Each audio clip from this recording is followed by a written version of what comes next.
আমরা একটা রুলের মধ্যে চলি, কখনো কোনো রুলের বাইরে আমরা কেউ যেতে পারবো না। আমাদের কমিটির লোক এখানে হাজির হয়েছে, তো তার একটা ল আছে, সেই লটা আমি আমাদেরকে বলে শোনাচ্ছি যে man is government by some law, a society can never service each all member try to grow in their own way. Discipline will be weak, but it will be a good game. আমি বলতে গেলে আমার একটা ভিতরে society আছে, এই সোসাইটিটা একটা লয়ের মধ্যে চলে। কেউ কখনো একা কোনো সিদ্ধান্ত নিয়ে বেরিয়ে যেতে পারবে না, সেটা টিচার হোক, সেটা কোনো ছাত্রছাত্রী, কোনো অভিভাবক হোক, সেটা কোনোদিনই পারবে না। আমাদের লয়ের মধ্যে চলতে হবে, সবারই মতামত নিয়ে চলতে হবে।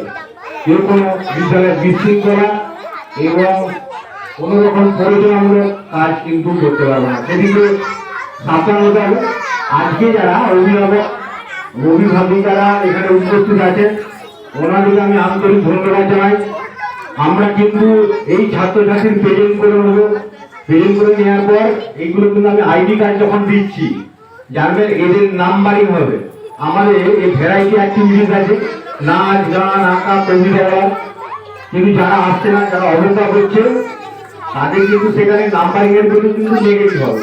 আমি বলেই দিলাম, আপনি যে কষ্ট করে বসে আছেন, এটা কিন্তু আপনার সন্তানের উপহারের দিকে যাবে, কখনো অপকার দিকে যাবে না। আমি যখন স্টেজে নিয়ে এসে বলাচ্ছি, আমি যখন অন্য যারা ছাত্রছাত্রী আছে তাদের নিয়ে এসে বলাচ্ছি, ওই ছাত্রকে আমি কোনোদিনই এই স্টেজে নিয়ে এসে বলাতে পারবে না। আপনারা তো মা, সবচেয়ে বড় শিক্ষিকা, কিন্তু আমি যথেষ্ট আন্তরিকভাবে চেষ্টা করি ওই ছেলেগুলোকে, কোন ছেলেটাকে ভালোবাসতে হবে, কোন ছেলেটাকে প্রশাসন দিতে হবে, নিয়ে এসে কিন্তু আমি বলার চেষ্টা করি স্টেজে। একটা ধরুন অনেক বয়স্ক লোক, ধরুন 20, 22, 40, 45 স্টেজে এসে কিন্তু কোনো কথা বলতে পারবে না। আমি কিন্তু এক কিছু ট্রেন করছি, একটা কথা বলতে পারবো না যে আমি দুটা কথা লেকচার দিই। আমি বক্তব্য বলে শেষ করতে আমি বেশি বাড়াবো না। এখনই আমরা আইডি কার্ড করে দেবো এবং আপনারা দাঁড়াবেন, কেউ যাবেন না, সকলের জন্য কিন্তু টিফিন আছে, টিফিন নিয়ে তবেই বাড়ি যাবেন।